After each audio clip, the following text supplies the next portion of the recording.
अगर मैं आपसे कहूं कि संन्यास पर क्या बोले आपके रोहित, अरे वो रोहित जिनके पीछे हाथ धोकर आपके गौती और आपके अजीत अगरकर पड़ चुके थे, लेकिन भैया डिटॉल लगाना भूल गए और हाथ साफ हुआ ही नहीं। और इसी की वजह से आपके रोहित संन्यास लिए ही नहीं। बीसीसीआई आकर बोलती है कि आप इनकी बात मानेंगे, जब बीसीसीआई बोलेगी तब कहीं ये संन्यास लेंगे। सवाल ये उठता है कि रोहित क्या बोले हैं यार। अगर आप देखने की कोशिश करोगे तो खुद देख सकते हो, यहां पर आपके रोहित शर्मा वो रोहित शर्मा हैं जिन्होंने टी20 वर्ल्ड कप जिताया। हाँ, मतलब कई सारे ऐसे टी20 वर्ल्ड कप थे जिसमें परफॉर्म किया, और जब जब जीता तो इन्हीं की वजह से टीम इंडिया जीती, और जब हारी थी टीम इंडिया तो उसमें भी ये बेस्ट परफॉर्मेंस ही किए थे। लेकिन तब भी इनके पीछे लोग हाथ क्या पैर हाथ मूड़ सब धोकर पीछे पड़ गए कि भैया यार कैसे भी करके इनको संन्यास दिलाओ।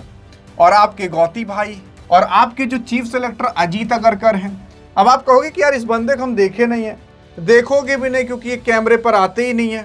अब कैमरे पर आते हैं आपके गौती भाई तो गाली सारे इन्हीं को ही पड़ती है, ये आते ही नहीं कैमरे पर। लेकिन यही आपके चीफ सेलेक्टर अजीत अगरकर हैं, टीम इंडिया के लिए कुछ मैचेस खेले हैं, बहुत अच्छा स्टैट नहीं है। अगर आप रोहित शर्मा को अजीत अगरकर से कंपेयर करोगे तो यार देखो रोंवक बराबर भी आपके अजीत अगरकर नहीं है, लेकिन पावर मिल गई।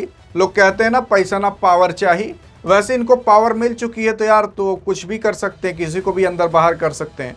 तो हाल फिलहाल ये खबरें फैलना चालू हुई थी कि 2027 के वर्ल्ड कप के लिए आपके रोहित शर्मा इन लोगों के प्लान का हिस्सा नहीं है। तो इसी वजह से कहा जा रहा है कि भैया क्या पता ये अब आपके रोहित शर्मा को ना लें।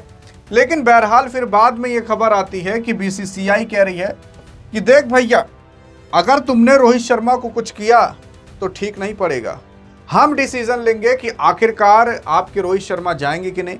क्योंकि यार देखो मैं आपको सच्चाई बताता हूँ, सच्चाई ये है कि बीसीसीआई का बिजनेस क्या है, अरे क्रिकेट है। अब क्रिकेट में अब आप खुद बताओ, कोई भी बिजनेस है उसमें सबसे ज्यादा प्रॉफिट कब होता है आपको, जब कोई प्रोडक्ट खूब बिकता तो आपको प्रॉफिट होता है। वैसे ही क्रिकेट में कब आपको प्रॉफिट होगा, जब उस पर खूब एडवर्टीजमेंट चलेंगे, खूब प्रचार चलेगा, तब आपको पैसा मिलेगा। वही कंपनी वाले आते हैं बीसीसीआई से बात करेंगे कि हाँ भैया ऐसा ऐसा एडवर्टीजमेंट हमें कराना है, 2000 करोड़ रुपया देंगे, 500 करोड़ रुपया देंगे, एडवर्टीजमेंट हमारा कर दो। तो ये लोग पैसा लेते हैं तो एडवर्टीजमेंट करते हैं। आप जो क्रिकेट की बाउंड्री पर देखते हो, स्टंप्स पर देखते हो, इन लोगों पर जर्सी पर देखते हो, एडिडास का तमाम चीज़ें तो एडवर्टीजमेंट होती हैं ऐसे। अब एडवर्टीजमेंट वाले पैसा कब देंगे, मान लेते हैं कि हमारी कोई कंपनी है, आपकी कोई कंपनी है। अब आप सोच रहे हो कि यार मेरी कंपनी के बारे में एक के बार में सब लोग जान जाते तो मजा ही आ जाती। तो कब जान पाएंगे वो लोग, आप खुद बताओ। अरे वो लोग तभी तो जान पाएंगे ना जब खूब ढेर सारे लोग देखें, तभी उन लोगों के आंखों के सामने जाएगा वो कंपनी, उन कंपनी का नाम। तो कब ज्यादा लोग देखते हैं, अरे जब आपके रोहित शर्मा खेलेंगे, विराट कोहली खेलेंगे, रोको की जोड़ी रहेगी। अब ये बताओ, आप क्या वाशिंगटन सुंदर को देखने जाओगे मैच, या शिवम दुबे को देखने के लिए जाओगे? अरे किसको देखने के लिए जाओगे आप खुद बताओ। तो रोको की जोड़ी जहां पर रहेगी आप उन्हीं को ही तो देखने जाओगे ना। तो लोग रोहित विराट को देखने आते हैं। अब अगर रोहित को आप बाहर कर दिए तो रोको की जोड़ी टूट जाएगी, और बीसीसीआई अनुकूत पैसा 2027 में ही कमाएगी। क्यों कमाएगी? क्योंकि 2027 में चैंपियंस ट्रॉफी है, 2027 में ओडीआई वर्ल्ड कप है, 2027 में ही इसके बाद WTC का फाइनल है। तो तीन आप मान सकते हो ट्रॉफी वाले हैं। अब चैंपियंस ट्रॉफी होगी 50-50 फॉर्मेट में, वनडे फॉर्मेट में, तो यहाँ रोहित और विराट रहेंगे। ओडीआई वर्ल्ड कप में आपके रोहित विराट रहेंगे, और WTC में भी आपके रोहित विराट तो नहीं रहेंगे क्योंकि ये तो टेस्ट का होता है ना। लेकिन अनुकूत पैसा इन्हीं दोनों में ये लोग कमाएंगे, और अगर इसमें से टीम इंडिया एक को जीती तो माहौल तगड़ा हो जाएगा। तो इसी वजह से बीसीसीआई सोच रही है कि भैया रोहित को खिलाया जाए। अरे यहाँ पर चैंपियंस ट्रॉफी नहीं बल्कि एशिया कप है, एशिया कप है, वो भी ओडीआई फॉर्मेट में होगा। तो इस वजह से कहा जा रहा है कि भैया रोहित को रखा जाए, पैसा कमाना है। लेकिन रोहित है भैया, अब आप सोच रहे हो कि रोहित को रखा जाए, मान लेते हैं रोहित, मान लेते हैं फ्लॉप मार दे तो क्या होगा, टीम इंडिया हार जाएगी। लेकिन देखो यार रोहित नॉर्मल प्लेयर नहीं है। रोहित के अभी कहा जा रहा है कि अरे इनके 8 मैचेस में परफॉर्मेंस देखो कितना खराब हो चुका है, 30 का एवरेज है। अरे किसी का 30 का एवरेज नहीं रहता तब भी लोग खिलाते हैं, और रोहित का आप 8 ही मैच का क्यों देख रहे हो? अरे 9 मैच का देखो, 10 मैच का देखो, 11 मैच का देखो। लोग 9-10 मैच का इसलिए नहीं देख रहे ना, 8 ही मैच का इसलिए देख रहे हैं क्योंकि 8 मैच में ये फ्लॉप हुए हैं।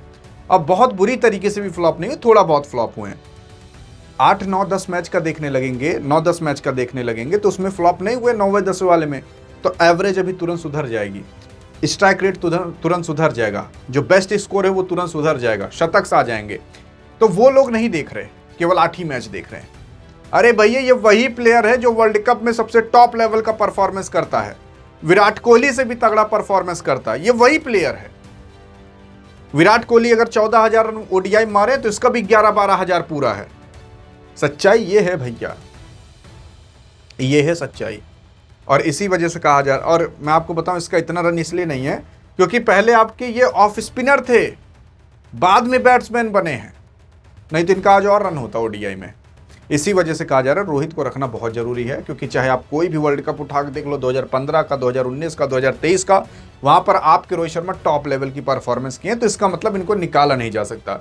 अब बात आई एज की, तो एज तो देखो माना की सबसे ज्यादा हो चुकी है एज आपके रोहित के, लेकिन ये भी तो ध्यान दो, अरे यार ये गिल उल की जितना फिट अभी हो चुका है।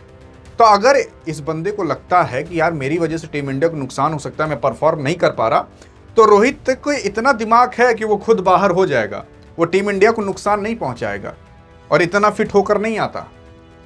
अब बात करें देवजीत सैकिया साहब की, ये बीसीसीआई के सचिव हैं, वकील भी हैं, तो इन्होंने कहा है कि अगर कोई भी फैसला होगा तो वो बीसीसीआई लेगा। लेकिन हाँ, मैं आपको बताना चाहता हूं कि कुछ लोग हैं बीसीसीआई के अंदर जो जबरन इनको बाहर कराने की कोशिश करेंगे। 2-4 मैच और फ्लॉप होंगे तो और प्रेशर बनाएंगे, और उसी में क्या पता आपके रोहित बाहर भी हो सकते हैं। लेकिन बहरहाल अभी के लिए तो नहीं हो रहे, जो आप सोच रहे थे कि इंग्लैंड के दौरे के बाद बाहर हो जाएंगे, नहीं हो रहे अभी। तो रोहित क्या बोले हैं? रोहित देखो भैया, कुछ नहीं बोले हैं, लेकिन कुछ नहीं बोलकर ही सब कुछ बोल दिए हैं। कुछ नहीं बोलने का मतलब है कि रोहित का पूरा मूड है भैया मैं खेलूंगा, और रोहित इसलिए कुछ नहीं बोलेंगे, मान लेते हैं कि अगर ये कुछ बोल दिए और अगले मैच में चले ना, तो ये होगा कि देखो भैया बातें बड़ी बड़ी, काम छोटा सा भी नहीं हुआ। इसी वजह से रोहित बोलेंगे अपने बल्ले से, जब चलेंगे तब। सच्चाई ये है, बस एक बार रोहित को क्लियर हो जाए, बस दबाव ना बनाया जाए इस बंदे के ऊपर। देखो यार इतना अब मैं आपको बताऊं, यही अजीत अगरकर को लाकर खिला दो, चलो वो जब अपने प्राइम टाइम में, वैसे तो उनका कभी प्राइम टाइम आया नहीं था, उनका कभी प्राइम टाइम आया उसी खिला दो, और इतना प्रेशर बनाया जाए कि तुम नहीं चले तो बाहर हो जाओगे हमेशा के लिए, तो कोई नहीं कर पाएगा परफॉर्मेंस। ऐसा ही प्रेशर आपके रोहित शर्मा पर बनाया गया है कि भैया नहीं, मैं नहीं चला तो मेरी वजह से टीम इंडिया बर्बाद हो जाएगी, मुझे निकाल दिया जाएगा। इतना प्रेशर बनाओगे तो कोई चलेगा? रोहित शर्मा भी ऐसे खेलता है ना, सोचता है कैसे भी करके हम 70 बॉल 70 रन बना दें, 80 बॉल 70 रन बना दे, टोक टोक के बस आउट ना हूं मैं बस ऐसे खेलता है। पहले की तरह खेलता ना तो मारता गेंद सीधे फाड़ जाती, लेकिन पहले की तरह खेलने नहीं दे रही ये लोग।